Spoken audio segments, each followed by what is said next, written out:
আসসালামু আলাইকুম।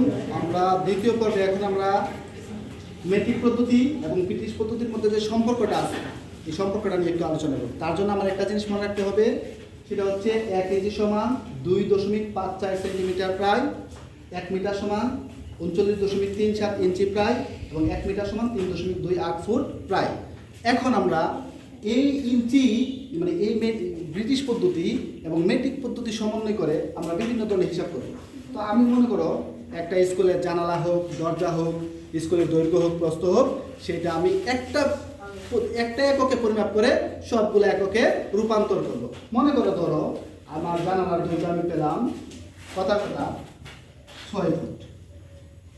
এখন এই 6 ফুট থেকে আমাকে গজে নিতে হবে, ইঞ্চিতে নিতে হবে, সেন্টিমিটার নিতে হবে, মিটারে নিতে হবে। তো আমি একটু ভালো করে খেয়াল করি। তো 3 ফুট সমান 1 গজ, তাহলে 6 ফুটে কত গজ হবে?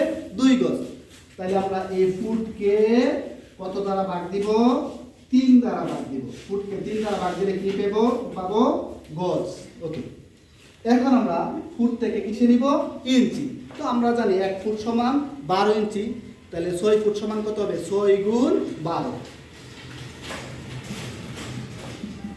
72 ইঞ্চি। ওকে, এখন আমরা যেটা করব, সেন্টিমিটার থেকে ইঞ্চি থেকে সেন্টিমিটার যাব। তো আমরা জানি 1 ইঞ্চি সমান 2.54 সেন্টিমিটার, তাহলে 72 ইঞ্চি সমান কত? 72 গুণ 2.5 সেন্টিমিটার থেকে মিটারে নিব।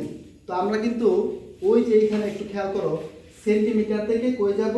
মিটারে। আচ্ছা, সেন্টিমিটার থেকে বেশি 1 গড় করে উঠলাম 10 দ্বারা ভাগ, 2 গড় উঠলে 100 দ্বারা ভাগ। তাহলে আমরা এই সেন্টিমিটারকে কত দ্বারা ভাগ দিব? 100 দ্বারা ভাগ দিলে